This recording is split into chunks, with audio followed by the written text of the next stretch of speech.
الحمد لله رب العالمين وأصلي وأسلم على المبعوث رحمة للعالمين بعثه الله شاهدا ومبشرا ونذيرا وداعيا إلى الله بإذنه والسراج منيرا.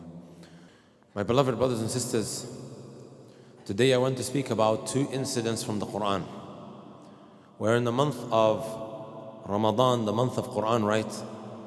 And it's only right that we try to take our inspiration from the book of Allah subhanahu wa ta'ala. Every single one of us here, my brothers and my sisters, every single one of us here wants a better life. Am I wrong to say that? There is that which we try to acquire in this world, sometimes through means that are displeasing to Allah subhanahu wa ta'ala. At times we look at the Sharia, so rough and tough. Why is it preventing me now to enjoy myself? It doesn't make sense. I always say to our brothers and our sisters, why is it that we fail to accept that our minds are limited? We have accepted that what we can see is very limited. Can anyone here see that which is happening in Anfield? They were actually partly to blame for why we were late. There's a Liverpool game today, right? Can anyone see that which is happening in Anfield? No, you can't. Can anyone see that which is happening in Goodison Park? I know, guys. I'm not backwards. Nobody can see, nobody can hear that which is happening what? Outside. Nor can you smell that which is happening outside. If you accepted that these body parts, these senses of yours are all limited, why is it that we fail to accept that our intellects and minds are limited as well in what we can comprehend? Everything, brothers and sisters, happens for a reason. And whatever Allah subhanahu wa ta'ala and His Messenger sallallahu alayhi wa sallam have told us, it is in our best interest. Whether you see the wisdom in it or not. Islam is preventing me from enjoying myself. I really want to have a relationship with her. Sah? My DMs are full, brothers and sisters. You know what it's full of? Young girls and young men, all heartbroken. I'm spiritually dead and empty, right? Just about every lecture that I've been doing, we've only done a couple because my main priority in the month of Ramadan is to lead Taraweeh and Tahajjud. Everything else is secondary. A couple of lectures that we've done. Every lecture, someone came up to me and said, "Wallah, I'm in a haram relationship." And you can see the way he looks so depressed and so down. I don't feel good. I keep telling her in the month of Ramadan to go to her father and let's just get married, and she keeps dragging her feet. The people are in a very, very bad state. Is it surprising? Of course not. To me, as someone who receives these messages and has these interactions, this is not surprising. Because I know any maslak, any path that you take, other than what Allah subhanahu wa ta'ala has instructed you with, you are bound to end up like that. Depressed, sad, right? You're going to run yourself into problems after problems after problems. Anyways, my brothers and my sisters, going back to the point that I was making, every commandment from the Quran and every prohibition, it is in your best interest, whether you see the positivity or the goodness in it or not. That brings me to these two stories that I want to mention, inshallah ta'ala. There's a lot of young people here. Have you guys heard of Surah Al-Kahf? Chapter of Kahf. What does Kahf mean? The cave. Sometimes those who slept in the cave are referred to as the 7 sleepers. Let me tell you, brothers and sisters, a little bit about these young men. Allah Azza wa Jalla tells us, إِنَّهُمْ فِتْيَةٌ آمَنُوا. They were a group of young men who believed. And here Allah subhanahu wa ta'ala is giving us this information about them, this description of them being young men, as a way to point out what wonderful individuals they were. At a young age, they believed and they done the right thing. Normally, a lot of young people, let's be honest with ourselves, right? Are they individuals who stand up for their religion?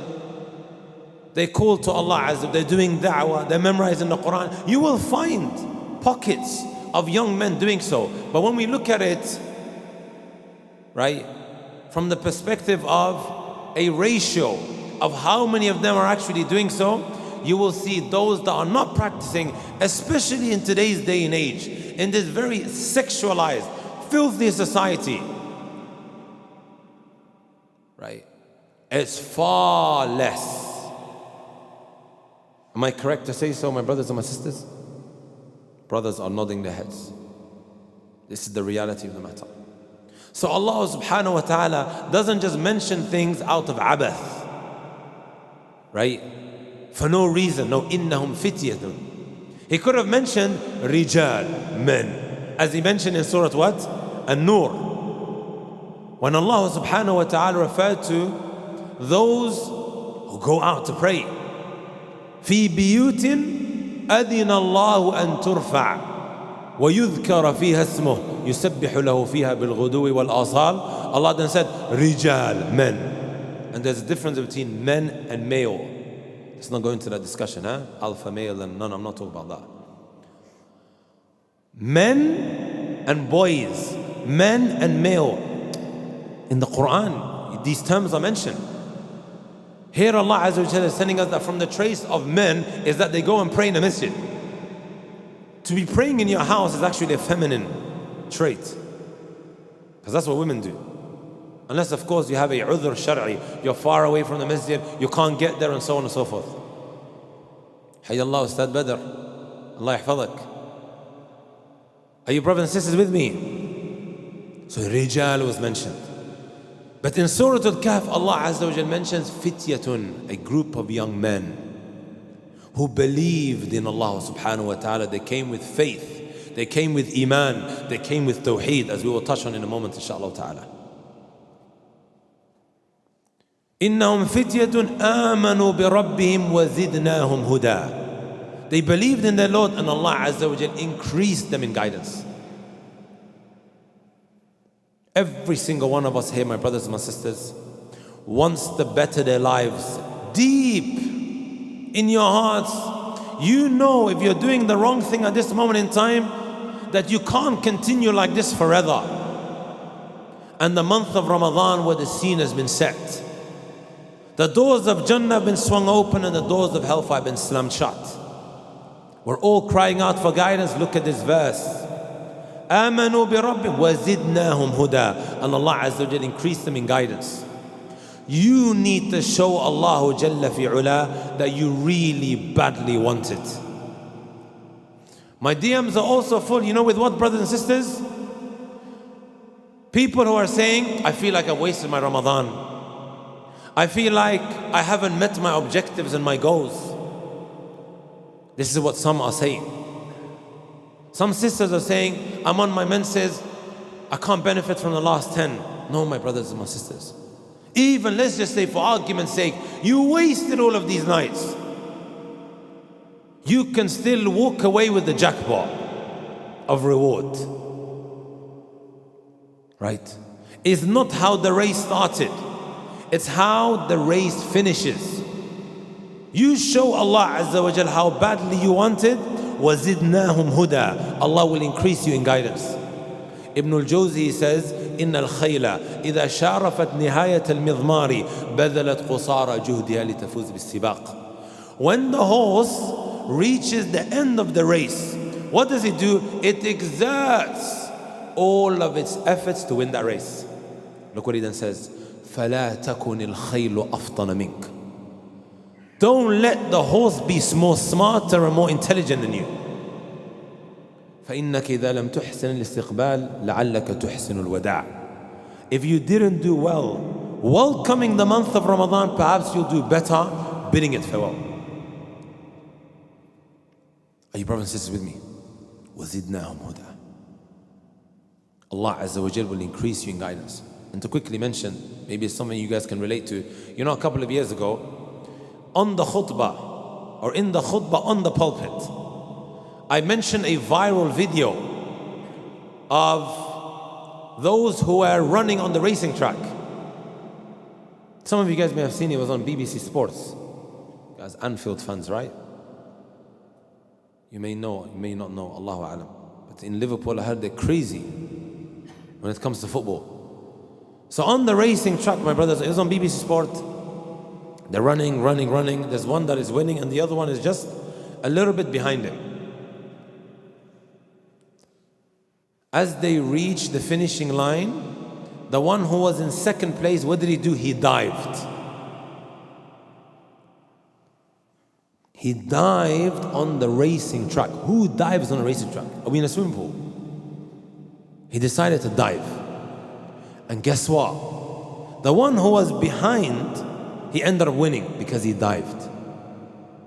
He exerted whatever efforts he has in order to win the race. Right? He really badly wanted it and he won. And likewise, my brothers and my sisters, we really badly want something. إِنْ يَعْلَمِ اللَّهُ فِي قُلُوبِكُمْ خَيْرًا يُؤْتِكُمْ خَيْرًا. Allah says, if Allah, He sees that goodness in your heart, He'll give it to you. Right? So going back to Surah Al-Kahf, the 7 sleepers, or these young men who believed in Allah Azza wa Jalla, and Allah Azza wa Jalla increased them in guidance. These young men, some of the Mufassirin, they mention that they came from very wealthy families. They had a lot of money.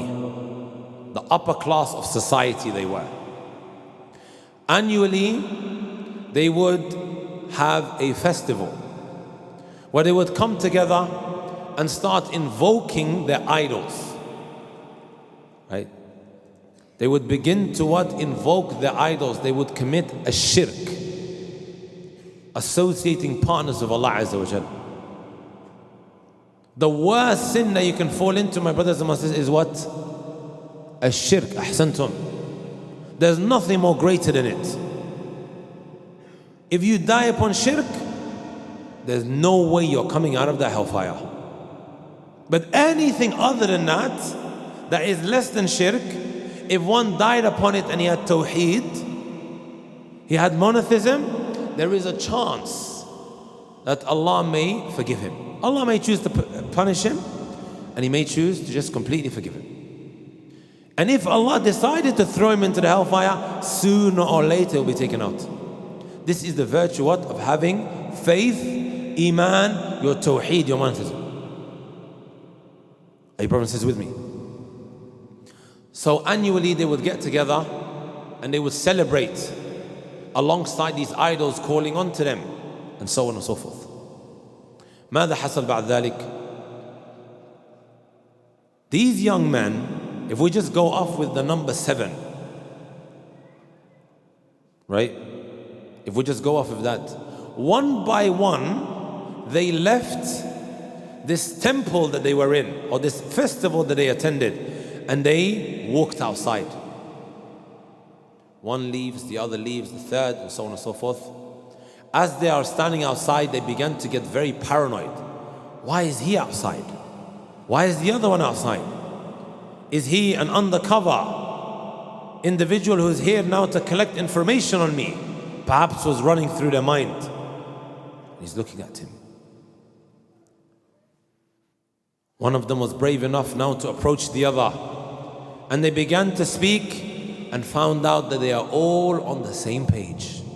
They all left that festival because of the discomfort they felt around these idols that they used to invoke besides Allah Jalla fi'ala.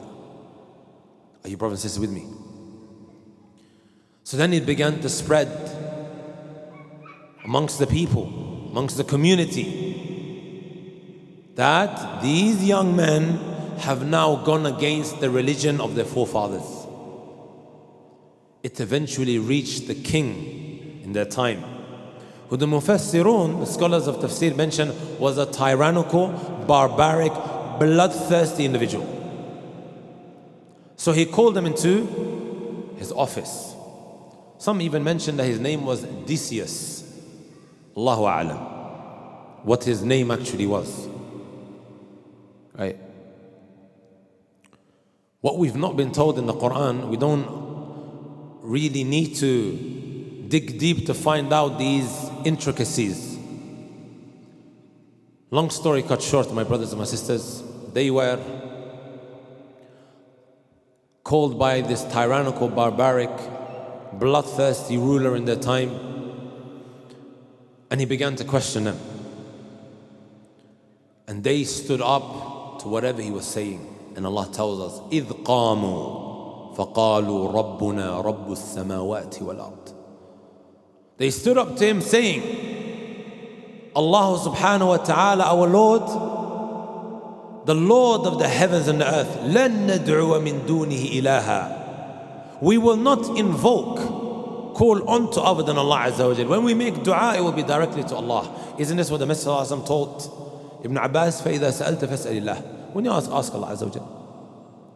لَقَدْ قُلْنَا إِذًا شَطَطًا. If that is the case, or if we were to actually now engage in this act of shirk, we would have indeed fallen into something that is extremely grave. So just to recap, you have a group of young men. They embrace faith. They detach themselves from the haram that is taking place. In the story it talks about shirk, right? We can perhaps draw a comparison to our society. You have filth in every single direction. You go to these universities, you know what I call it? A breeding ground for kufr, shirk, feminism, liberalism, secularism, and of course, you have the rainbow team. Right? The world has become an extremely colorful place. Everything is inviting us. Filth and evil. Hayt lak, come, do haram. It's so easy to fall into it. Am I wrong to say that, guys? Am I speaking about a different galaxy, a different planet? I'm speaking about Liverpool and others. It's a breeding ground for all of these things. These young men, in the midst of the worst possible sin, what do? They detached themselves. And not only that, they began to defend their religion, stand up to the sole purpose of what they were created for. Because your natural disposition, your fitrah, doesn't accept what they are doing. And then it doesn't stop there. In front of the king, they stuck to their beliefs and they were steadfast. So after the back and forth that took place, he gave them an ultimatum to renegade, to leave their religion. Right? Sometimes we may find ourselves in these kind of situations where we are bombarded with information. It may not always be by force, but it is done through the different means and avenues that have been created by the devil through the shayateen al-ins, in order to lead you astray. Right? A lot of the time, my brothers and my sisters, the shaitan is not going to tell you, look, I'm the devil. This is haram, go and do it. وَقَاسَمَهُمَا إِنِّي لَكُمَا لَمِنَ النَّاصِحِينَ. He has a lot of tricks and traps under his sleeve, like what he done to our father Adam. He swore by Allah, I am indeed a sincere advisor. Inni, right? Ta'keed. And then the lamb that is being used here, لَمِنَ النَّاصِحِينَ. Sincere advisor. Right? He gave them an ultimatum to renegade, to leave their religion, otherwise he would chop their heads off. By that time they had decided to flee with their religion. فَفِرُّوا إِلَى اللَّهِ. They chose Allah over the lifestyle that they had. Remember what I said earlier, they came from a wealthy, rich background. They gave all of that up. For what? For Allah subhanahu wa ta'ala. Does the story stop there? La. When you leave something for Allah's cause, does Allah abandon you, brothers and sisters? Abadan. وإذ اعتزلتموهم وما يعبدون إلا الله فأووا إلى الكهف ينشر لكم من رحمته ويهيئ لكم من أمركم مرفقا. And once they isolated themselves from the filth and the evil in their time, and whatever those people were doing, they headed towards the cave.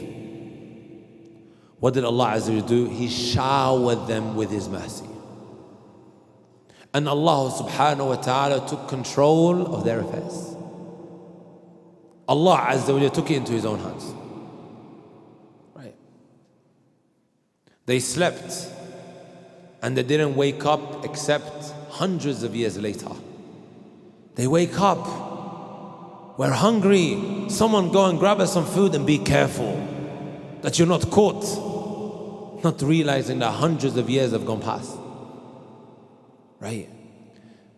These 7 sleepers, my brothers and my sisters, they became a story that would be related to one another.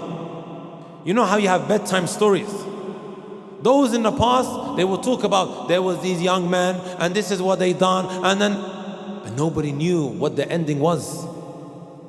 Subhanallah. And then after they came to the city, the people realized that it's them. And from that point on, they lived a life of izzah and karam. Mu'azzazun, mukarramun. وَيُهَيِّئْ لَكُمْ مِنْ أَمْرِكُمْ مِرْفَقًا. Allah promised that He would take care of everything. He would take control of their affairs.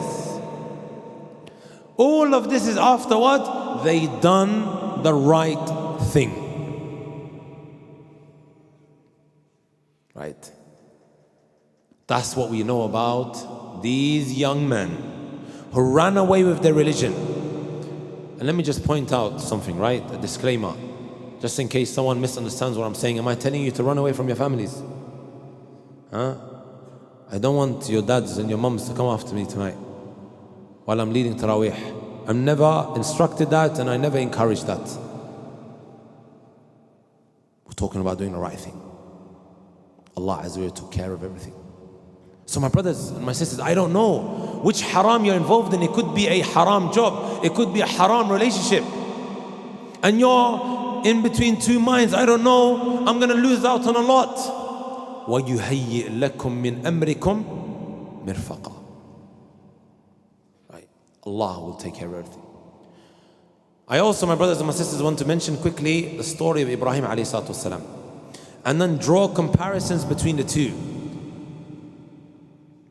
I mentioned Surah Al-Kahf. What is the chapter before that? Surah Maryam. Allah subhanahu wa ta'ala places chapters right next to one another. Laysa an abath. It's not just because Allah feels like, no, not like that. There's hikmah behind it. There's wisdom behind why Allah puts every verse where He puts it and the chapters before the others.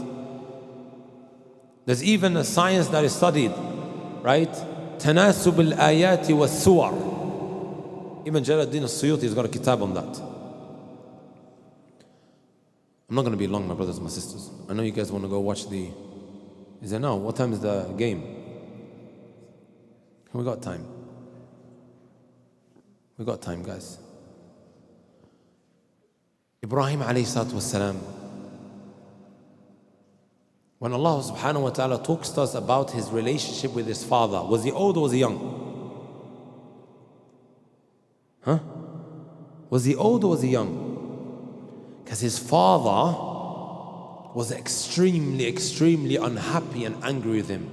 Why though? Because he chose a religion other than the religion that the father was upon. Right? And Ibrahim alayhi salatu wasalam kept on advising his father, Ya abati, Ya abati, Ya abati, Ya abati. How many times is that? 4 times. It's mentioned in Surah Maryam. Look at how he's speaking to his father, even though his father waqi'un. he is immersed in the worst possible sin. Shirk billah azza wa jal. Idol worship. Right. Imagine that. Today, what tends to happen is we start practicing a little bit, or we learn a couple of things here and there from the masjid. We come back home and we want to what? Change everybody's lives in 24 hours. The Eiffel Tower wasn't built in 24 hours, my brothers and my sisters. I always tell the brothers and sisters, the hardest type of da'wah is the da'wah to your family. It's extremely hard. Even the Messenger sallallahu alaihi wasallam struggled. Didn't he? Calling his uncle to Islam all the way up until his deathbed. And even then he didn't accept. Nuh alayhi salatu wasalam. Ya bunayyir kam ma'ana wa la takun ma'al kafir. Get on the ship. Don't be from amongst disbelievers. Didn't. Lot alayhi salatu wasalam, he had a wife that stabbed him in the back. She went with the fruity guys. I have to be a bit careful with the terms that I use. Are you brothers and sisters with me? So Ibrahim alayhi salatu was in a very, very gentle, soft manner. Ya abati, ya abati, ya abati. He was thrown into the fire. Right? قُلْنَا يَا نَارُ كُونِي بَرْدًا سَلَامًا عَلَى إِبْرَاهِيمَ. But it didn't burn him. My brothers and my sisters, to cut this story short, his father threatened him. If you don't stop, لَأَرْجُمَنَّكَ, I'm going to stone you.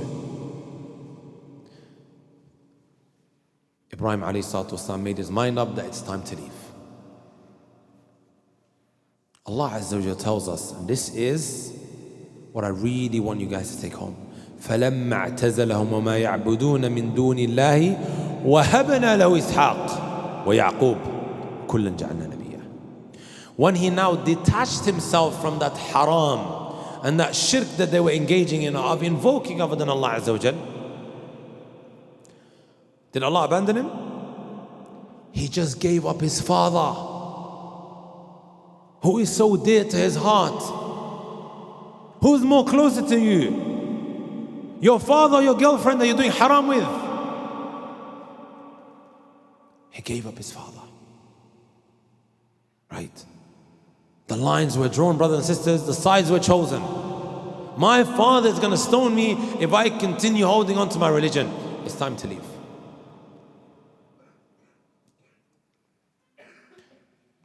فَلَمَّا اعْتَزَلَهُمْ وَمَا يَعْبُدُونَ مِن دُونِ وَهَبْنَا لَهُ إِسْحَاقَ. Allah subhanahu wa ta'ala gifted him with Ishaq, gave him a son. My favorite hadith, my brothers and my sisters, does anybody know? Some of you guys may have seen it online. What's my favorite hadith? You guys don't watch my videos. I feel offended. Huh? What's my favorite hadith? I asked this question in one of the other masjids that I've never been to before. There was a brother who put his hand up, he said this. I was like, Ahsant. Huh? He's pointing at you. ولا مشاغب هو. Huh? Huh? Ahsant. Complete the hadith. Ahsant. My favorite hadith, my brothers and my sisters, is that was narrated by Imam Ahmad. إِنَّكَ لَن تَدَعَ شَيْئًا اتِّقَاءً لِلَّهِ إِلَّا أَعْطَاكَ اللَّهُ خَيْرًا مِنْهُ. You don't leave something for the sake of Allah Azza wa Jal, being conscious of Him, having fear of Allah, except Allah will give you that which is better. You know, up until this very day, I don't know who taught me it. I remember hearing it back in 2011. Before that, 2009 it was. Before I went to go and seek knowledge in Yemen. I still can't remember, because people were saying to me, Akhi, if you take years out to go and study, you're going to fall behind in your studies here in the UK, and then later on you're going to be studying with little kids, and by that time all of your friends and your classmates, they would have such wonderful jobs, and you'll be some miskeen. That's the only hadith I remember at the time that I was still what? Conscious of. Anyways, I don't want to talk about the ins and the outs of my life, my brothers and my sisters. I'm going to quickly tell you guys one story and then we're done. Our Sheikh Abdul Razak al-Badr, he always mentions stories in his lectures, no matter what he's teaching. Could be teaching fiqh, hadith, aqidah. If there's a lesson in it, he'll mention so that it can stick to people. So I'm going to tell you guys a story as well.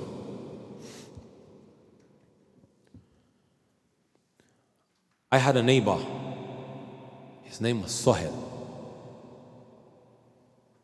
I met him, I believe it was 2014. Right? I remember he came up to me and he said, because he's an accountant. He's an accountant by profession. Is there anything wrong with being an accountant? The asal is that there's nothing wrong with it unless you are engaging in haram. The job that he was working at involved haram. And he came up to me and he said, I know that I'm involved in haram, right? I didn't feel comfortable, so I left it. And I told him, Allah will never abandon you. And this hadith I just shared with you guys. Right? He had a couple of thousands of pounds and he was doubting whether he should use it to go Hajj or not. It's very uncertain, right? What's going to happen after that? Very uncertain times. We went on Hajj and we came back. But you know, before that, my brothers and my sisters, his in-laws, they were making jokes out of him. I remember him telling me, his in-laws were like, Wallahi, I don't know the correct English word to use, so excuse me for using this term. Someone that just sits at home all day long, that doesn't do anything. Slouch. Huh? Some people refer to him as a bum. Sahih? If anyone has a better term, please, afidni yani. Give it to me. Huh? Introvert? No. We have a Sheikh, you're an English teacher. Share some words with us. Huh? You got like a term for it? Huh? No, everyone got what I'm trying to say, right? When you're not working, people look at you, this guy is always at home, what's wrong with him? Get up and do something with your life.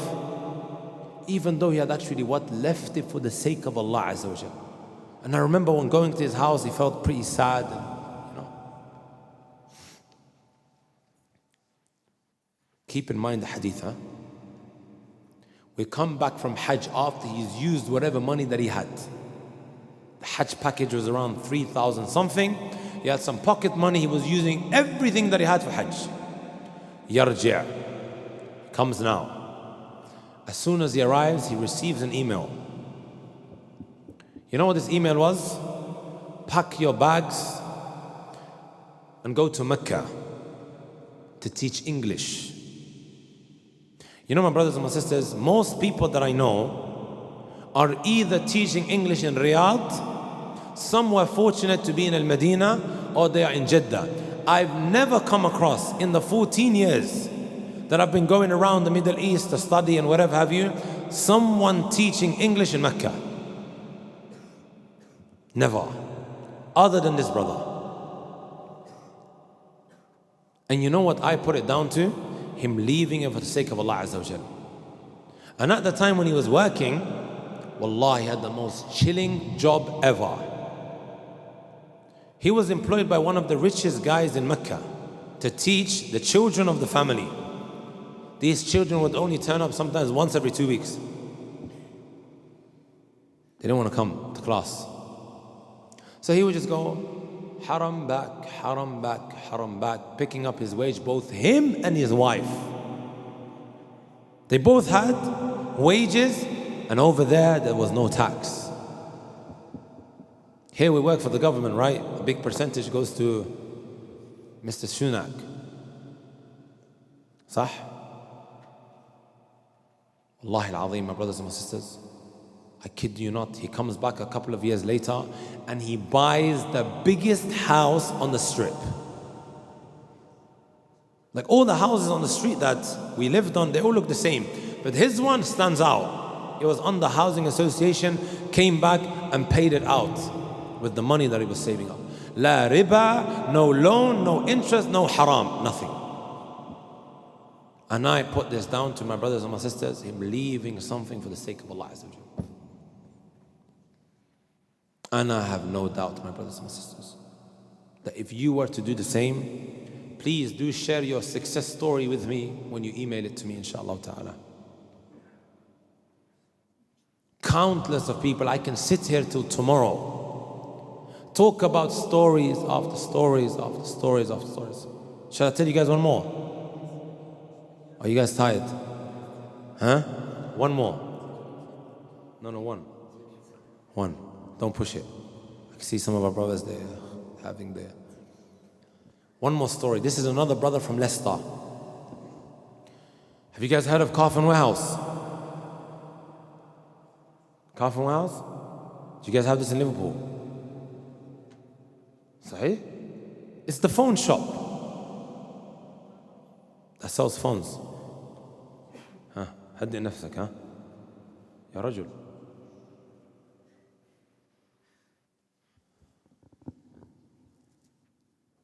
Coffin Warehouse.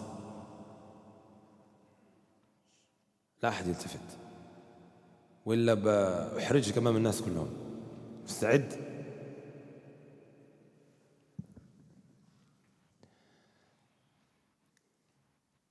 Coffin Warehouse is a phone dealer, franchises, branches across the country.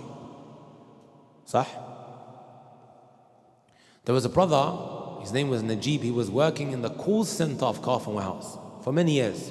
Perfectly halal, no issues. One day they came to him and they said, from now on you guys have to start selling insurance. The brother came up to me and of course I told him the Islamic ruling. I never pushed him to do anything, and I told him the hadith as well. He said that I've gone to the supervisor and explained that I don't feel comfortable selling this. The supervisor promised to find him a way out. He will try his utmost best and he'll get back to him in a couple of days' time. Eventually he couldn't do anything. Also, the brother just got married. Bushra wants to be taken to ice cream parlors. She wants a nice bag. She wants this, she wants that. It's still early days of your marriage. It's not like 10 years, huh? Khalas, you got tired of her. That shouldn't be the case, by the way, huh? ماذا حصل? What happened? He made the decision to leave. Right. After hearing the hadith, he made the decision to leave. Wallahi, I would see the brother at dhuhr time, making one of those sincere du'as, him sitting in the masjid. We were literally neighbors, praying in the same masjid at dhuhr time. And then I would speak to him after the salat, ask him, how are things going? ماذا حصل? He said, I'm getting interviews, but I still haven't found the right one. Bear in mind also, every morning he would travel for half an hour plus and half an hour back. It adds up, brothers and sisters. You know the petrol cost, it eventually adds up. You guys with me? It eventually adds up. And he was only on something like 18,000 pounds a year. After some time, brothers and sisters, Allah Azza wa Jal blessed him with a job 12 minutes from his house, British Gas. Not only is he now saving more money, right, monthly because of the petrol cost, but before it was 18,000, right? Now it was something like 22, 23,000 that he was making throughout the year. إِنَّكَ لَن تَدَعَ شَيْئًا اتِّقَاءً لِلَّهِ إِلَّا أَعْطَاكَ اللَّهُ خَيْرًا. You don't leave something for the sake of Allah, except Allah will always give it out which is better. Closing words, my brothers and my sisters. I'm going to quickly mention how can we increase ourselves in doing the right thing. Brothers and sisters, would you guys agree that we respect people in society because of what we know about them? Sah? There are certain people that we look up to, that we respect, that we hold in high regard. Why? Because of what we know about them. Sah? I'm sure you brothers have role models. These YouTubers, This guy is successful, he's got all of this money, he's got a lot of views, a lot of subscribers. We look at him differently to everyone else because of what we know about them. Sah? Isn't it so? I'm sure the sisters, they have people as well. Why is it when these people say something we listen, but when Allah subhanahu wa ta'ala says something it falls on deaf ears? Or it's just like some random individual saying something? I'm going to tell you guys, because we don't know anything about Allah Azza wa Jal. We have no idea of who Allah Azza wa Jal is. The only source of knowledge that we have of Allah are what? His names and His attributes. Go through His names. Who from amongst us has gone through the names of Allah? As-Sami', Al-Rahman, Al-Basir, Al-Latif. But if I asked you about the Liverpool X1 first team, you can tell me all of them and the one that's on the bench and injured as well. Sah? Some of you guys know who's playing tonight, huh? Am I wrong to say that? You're laughing. Sahih? Most of your friends, they know, right?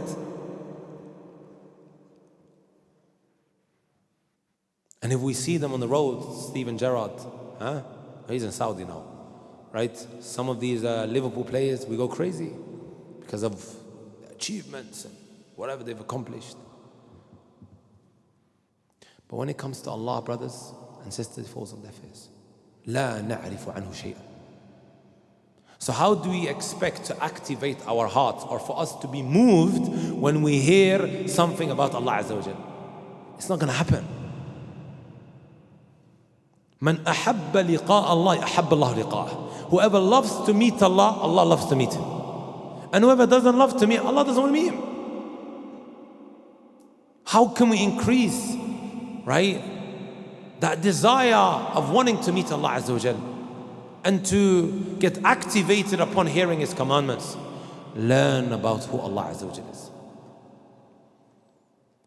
When you internalize that Allah is As-Sami', He's Al-Basir, Al-Raqib, He can see every little thing that you're doing, every step that you take, every move that you make.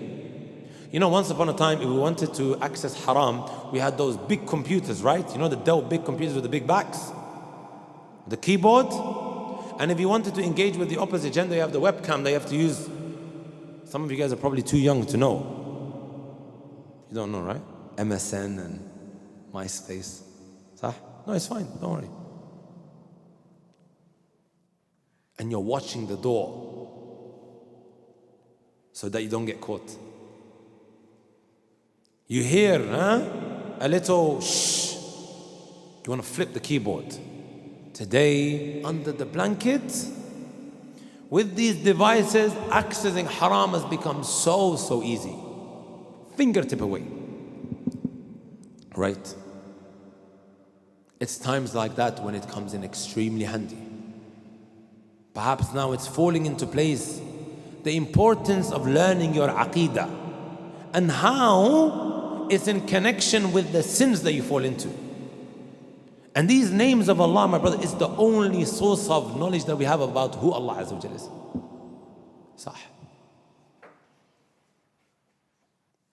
Right. I'll give you guys an example that Ibn Rajab mentions. A Bedouin man ran into a woman in the middle of the desert, nobody was there. And he began to what? Seduce her. Somalis say, shukansa. And she started getting very scared.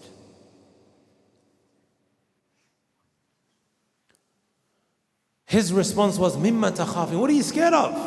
La yarana ila al-kawakib. The only thing that can see us is the stars. That was his response. La yarana ila al-kawakib. You know what the response was? Look how she was a woman that understood Allah. أين مكوكبها أين باريها وخالقها. Where's the one that brought the stars into existence? Where's the creator of these stars? The impact ended up drilling into his heart, and then he withheld from doing haram with her.